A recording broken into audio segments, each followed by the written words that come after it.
Hello বন্ধুরা, spending moment with Soumi চ্যানেলে তোমাদের সকলকে স্বাগত। আজকে পেহেলগামের একটা ঝকঝকে সুন্দর ব্লগ নিয়ে তোমাদের সামনে চলে এসেছি। পাঞ্জাব থেকে সকাল সকাল রেডি হয়ে আমরা ট্রাভেলারে করে জম্মু হয়ে একেবারে পেহেলগাঁও ঢুকবো। পুরো পেহেলগাঁও সাইট সিনটাই এই ব্লগে তোমাদের সাথে শেয়ার করব। পুরো ভিডিওটা না স্কিপ করে দেখতে থাকো।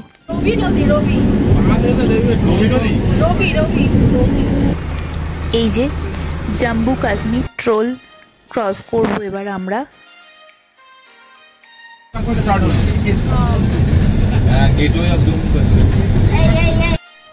জম্মু কাশ্মীর টোল ক্রস করার পর থেকে ভীষণ এক্সাইটেড লাগছিল, কত দিনের ইচ্ছা পূরণ হতে চলেছে। কিছু দূর যাওয়ার পরই দেখো এলো তাওয়াই রিভার ব্যারেজ। কি সুন্দর জায়গাটা, আর জলের কালারটা দেখো। আমি কিন্তু কোনো রকম ফিল্টার ইউজ করিনি, না গ্রিন না ব্লু, ময়ূরকণ্ঠী কালার। ভীষণ সুন্দর লাগছিল জায়গাটা। জম্মু তাওয়াই এক্সপ্রেস এই নামটা সবাই মোটামুটি জানো, এটা সেই তাওয়াই নদী। জম্মু থেকে পেহেলগাঁওয়ের ডিস্টেন্স হচ্ছে 245 কিমি।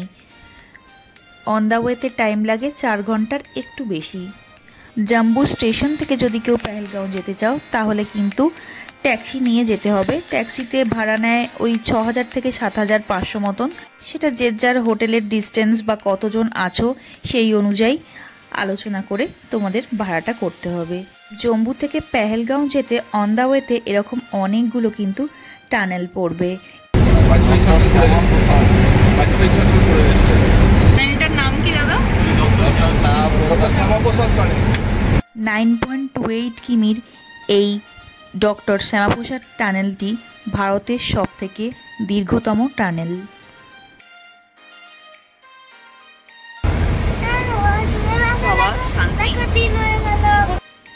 টানেলটা ক্রস করে আমরা একটা ধাবা দেখে একটু দাঁড়িয়ে পড়লাম।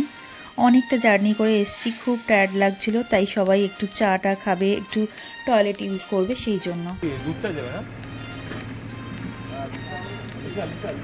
দেখো আমার চোখ মুখ দেখেই বুঝতে পারবে আমার সকাল থেকে আজকে একটু শরীরটা খারাপ করেছে, মানে কাল রাত্রির থেকে একটু শরীরটা খারাপ করেছে, তাই সকাল থেকে সবাই ভিডিও স্টার্ট করতে পারিনি। মাঝে মাঝে তোমাদের সাথে একটু ভিডিও শেয়ার করলাম জাস্ট।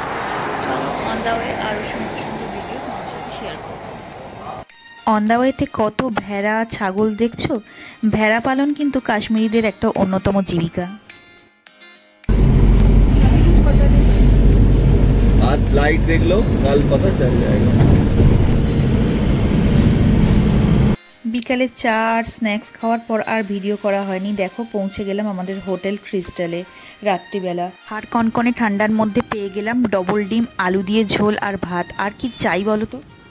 উফ, ঠান্ডা কাকে বলে পেহেলগাঁও ঢুকেই তা বুঝতে পারলাম। যখন আমরা পাঞ্জাব থেকে বেরিয়েছিলাম সকালে তখন ছিল 37 পাঞ্জাবে, আর রাতের বেলা যখন আমরা হোটেলে ঢুকলাম তখন পেহেলগাঁয়ে হচ্ছে 4 ডিগ্রি।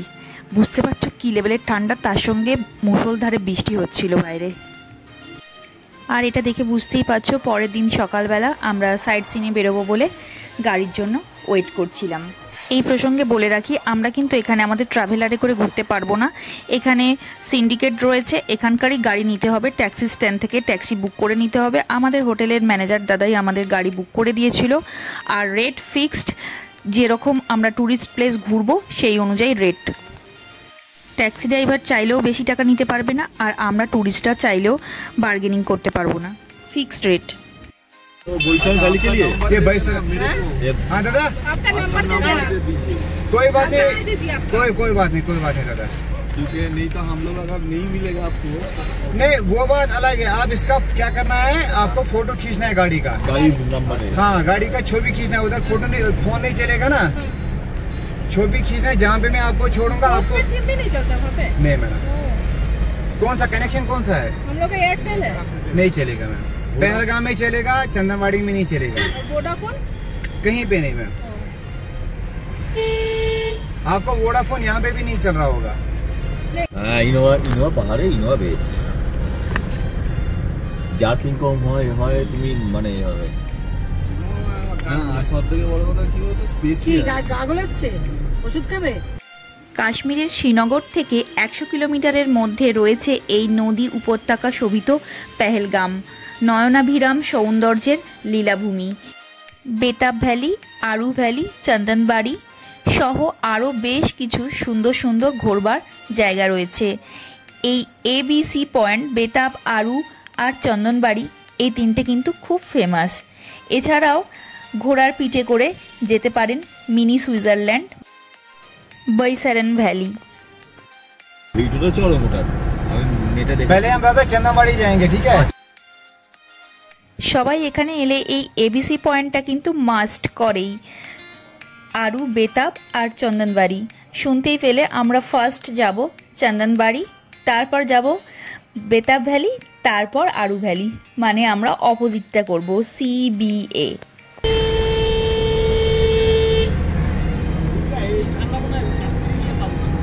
এটা কাশ্মীর না না না গো দাদা, তুই একটু চুপ কর। তুমি 13 ডিগ্রি দেখাচ্ছ। অতিরঞ্জিত করে দেয়। কলকাতায় যেমন ঠান্ডা পড়ে আমরা ওরকম। দেখি ওখানে গিয়ে কাঁপছে। সব কিছু বুঝতেই পারছো আমরা নিজেদের মধ্যে মজা করছি, একে অপরকে রাগাচ্ছি, এইভাবে এই সুন্দর রাস্তাটা এনজয় করতে করতে যাচ্ছি। চারপাশের প্রাকৃতিক পরিবেশটা দেখলে না চোখটা সত্যি জুড়িয়ে যাচ্ছে। আর এই যাত্রাপথের মূল আকর্ষণ আঁকাবাঁকা খরস্রোতা লিডার নদী, যাকে কেন্দ্র করে গড়ে ওঠা এই পাহাড়ি শহর পেহেলগাম। লিডার যেন এই এলাকাকে আধা সামরিক বাহিনীর মতন ঘিরে রেখেছে।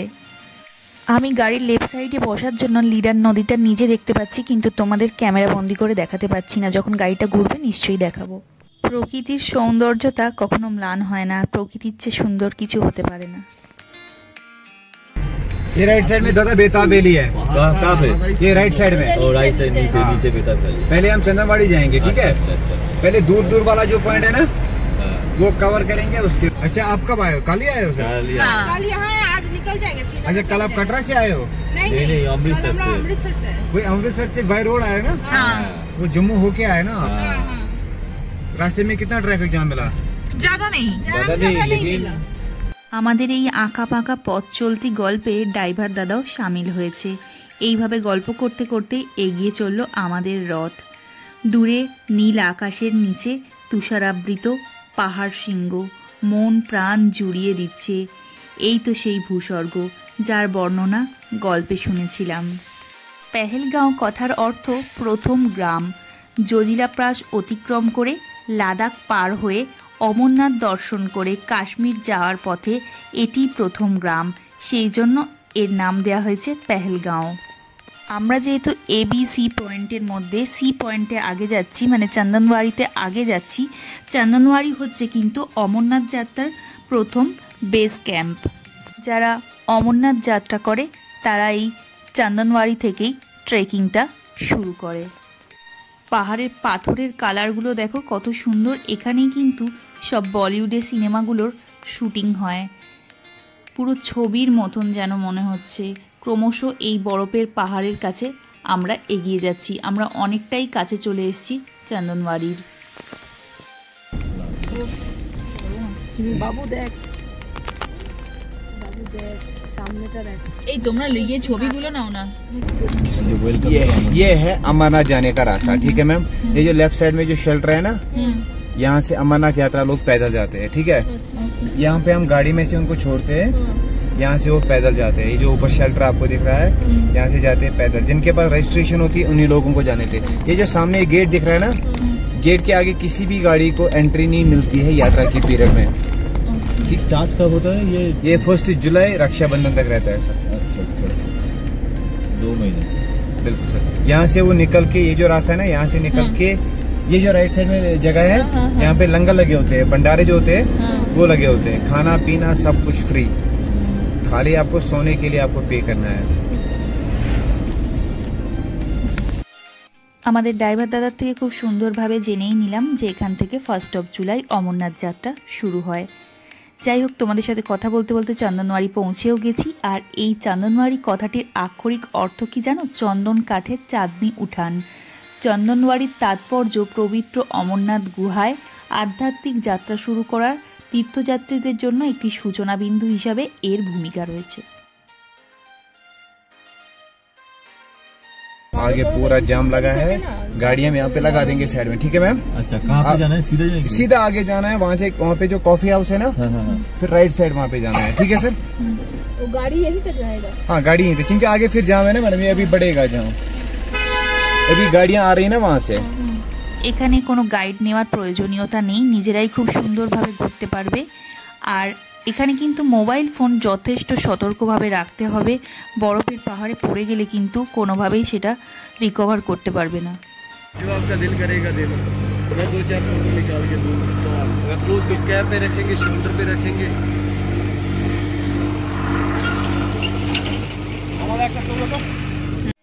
পেহেলগাঁও থেকে চন্দনওয়াড়ি 16 কিলোমিটারের রাস্তা। আর অক্টোবর থেকে জানুয়ারি মাস মানে শীতকালীন ঋতু যতদিন চলে মাইনাস তো থাকেই টেম্পারেচার, এছাড়াও এখানে তুষারপাত হয়, পুরো সাদা বরফের চাদরে চারপাশটা ঘেরা থাকে। আর আমরা এসছি এপ্রিলে, এখনই কত বরফ দেখো, তাহলে শীতকালে কি হয় বুঝতেই পারছো। সত্যি ভূস্বর্গ। আমি বলছি কাশ্মীরে আসো, সুইজারল্যান্ড আর দরকার নেই, নিজের দেশেই সুইজারল্যান্ড পেয়ে যাবে।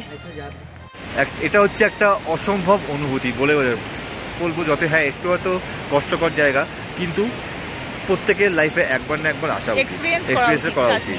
আমাদের শুরু হয়ে গেছে আমাদের সবার পাগলামি, যে যার মতন ছবি তুলতে ব্যস্ত হয়ে পড়েছি, ভিডিও করতে ব্যস্ত হয়ে পড়েছি। আর এত বরফ, এত সুন্দর চঞ্চল লিডার নদী, এই দেখে কি আর চুপ করে বসে থাকা যায়? প্রকৃতির এত সুন্দর ছন্দ দেখে যেন মনে হচ্ছে কোন স্বপ্নের দেশে আমরা চলে এসেছি। সব ঠান্ডা লাগা, সব কষ্ট ভুলে গেছি, মনে হচ্ছে কোথায় চলে এসেছি। দেখো কত উপরে এখনো লোক উঠেছে, দেখতে পাচ্ছ কি তোমরা? আমরা এতটা উপরে উঠতে পারবো কিনা জানি না। আমার এক খুব প্রিয় মানুষ কাশ্মীর ঘুরে ফিরে গিয়ে কলকাতায় বলেছিল, মৃত্যুর আগে সমস্ত মানুষই কম বেশি কষ্ট পেয়ে থাকে, কেন জানিস? মৃত্যুর পর আমরা একটা খুব সুন্দর জায়গায় যাই, আর কোনো সুন্দর জিনিস পেতে গেলে আমাদের অনেক কষ্ট করতে হয়। তাই জন্যই হয়তো মৃত্যুর আগে আমরা সকলেই কম বেশি কষ্ট পেয়ে থাকি, কারণ স্বর্গে যেতে হবে তো, আর স্বর্গটা এরকমই সুন্দর। এই জন্যই কাশ্মীরকে ভূস্বর্গ বলা হয়। আজ এখানে বসে তার সেই কথাটার আক্ষরিক অর্থ অনুভব করলাম। ডিসেম্বর জানুয়ারি মাসে এখানে বরফের আধিক্য আরও বেশি থাকে, সেই জন্য প্রচুর আইস রাইড চলে কিন্তু, আর ভিড়টাও তখন আরও অনেক বেশি থাকে। আমরা কিন্তু অনেক ফাঁকায় ফাঁকায় সুন্দর করে ঘুরছি। আর এখানে না প্রচুর এরকম পায়রা, খরগোশ হাতে নিয়ে, কাঁধে নিয়ে, মাথায় নিয়ে ছবি তোলার জন্য তোমাদের কাছে আসবে। আমরাও একটা নিয়েছি, খুব বেশি টাকা নেয় না, 50 টাকা করে নিল। আর যতক্ষণ খুশি তুমি ছবি তোলো, ভিডিও করো। এই দেখো আমি সাদা পায়রা নিয়েছিলাম, সাদা খরগোশও রয়েছে, যার যেরকম ইচ্ছা সে সেরকম নিতে পারো। সবাই মিলে এখানে কিন্তু আমরা সত্যি ভীষণ মজা করেছি। কত ড্রাই ফ্রুটস,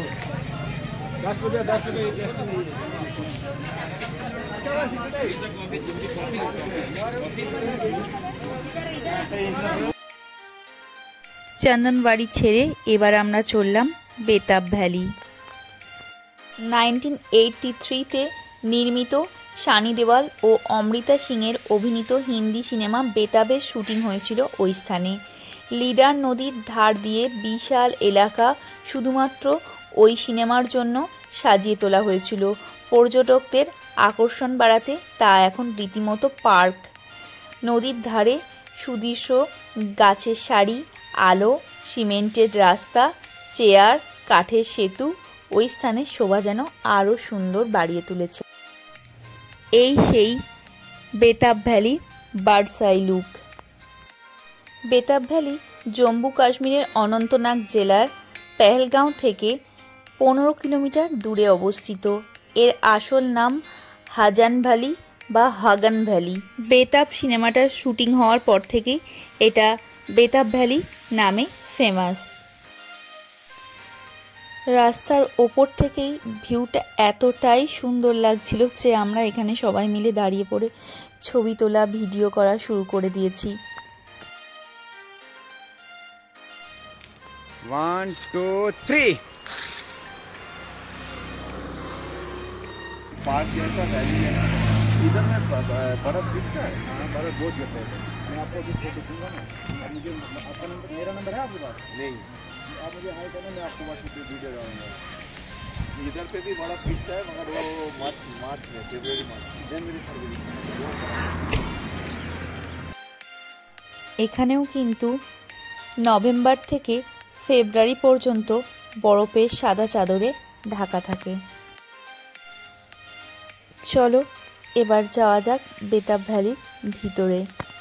নিচে নামতে হবে। দেখো এভাবে গাড়ি পার্কিংয়ের জায়গা আছে, এখানে গাড়ি পার্ক করে টিকিট কাটতে হবে। টিকিট মূল্য এক একজনের 100 টাকা করে। এখানে একরকম বসা চাকাওয়ালা গাড়িও রয়েছে, কেউ চাইলে ওই চাকাওয়ালা গাড়িতে বসে বসেও পুরো জায়গাটা ঘুরতে পারো। এই যে এই চাকাওয়ালা গাড়িগুলো। আর এই সেই লিডার নদী, সূর্যের আলো আঁধারি ঝাউবন আর দূরে বরফ আবৃত নীল পাহাড়। কি যে সুন্দর লাগছে সবুজ রঙের জলটা।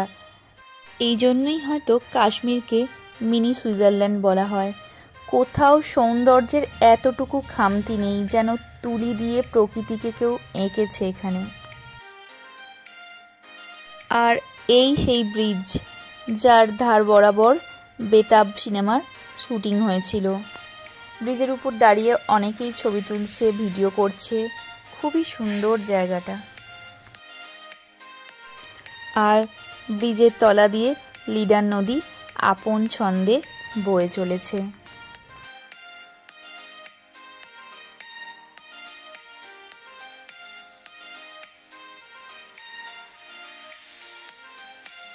মন না চাইলেও এবার যে বেতাব ভ্যালি ছেড়ে আমাদের আরু ভ্যালির উদ্দেশ্যে রওনা দিতে হবে, তাই আবারও গাড়ি করে বেরিয়ে পড়লাম আরু ভ্যালির উদ্দেশ্যে।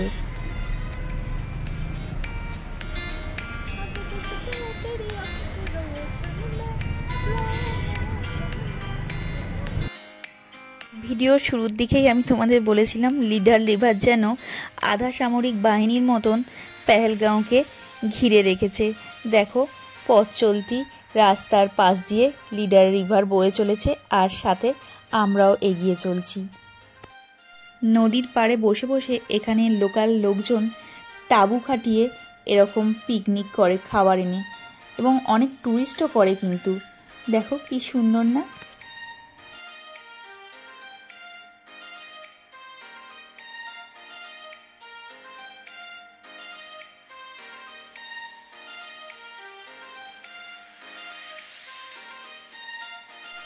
আর তোমাদের সাথে গল্প করতে করতে চলে এসেছি আরু ভ্যালি।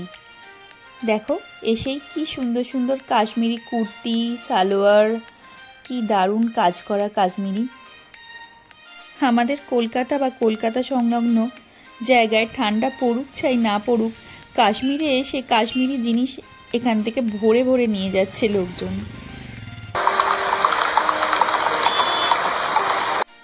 আরু ভ্যালিতে পনি রাইডটা কিন্তু খুব এক্সাইটিং। অনেকেই পনি করে পুরো আরু ভ্যালিটা ঘোরে, আমরা পায়ে হেঁটেই ঘুরেছি।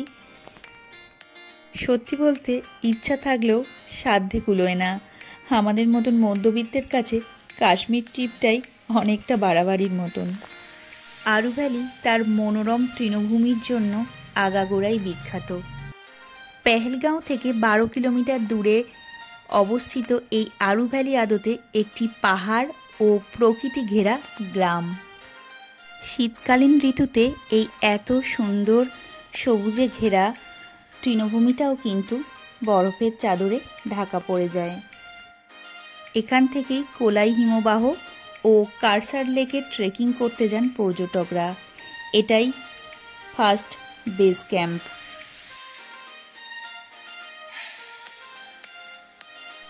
ভিডিওর একদম শেষের দিকে চলে এসেছি, তাই ভাবলাম তোমাদের একটা কমেন্ট পড়ি। নূর আব্রাহাম লিখেছ, দিদিভাই তোমার ব্লগের জন্য ওয়েট করছি, কখন পেহেলগাঁও, শ্রীনগর, ডাল লেকের ভিডিও দেব। সত্যি আমারই দেরি হয়ে গেছে। পাঞ্জাবের পর বেশ অনেকটা দিন বাদেই তোমাদের পেহেলগাঁওয়ের ভিডিওটা দিলাম। এবার থেকে চেষ্টা করব পরপর কাশ্মীরের ভিডিওগুলো শেয়ার করতে, অবশ্যই চোখ রেখো। আর তোমাদের যদি পেহেলগাঁওয়ের এই সুন্দর ভিডিওটা ভালো লেগে থাকে তাহলে ছেড়ে যাওয়ার আগে অতি অবশ্যই একটা লাইক করো, শেয়ার করো, সাবস্ক্রাইব তো করবে। আজ তাহলে চলি বন্ধুরা, টাটা।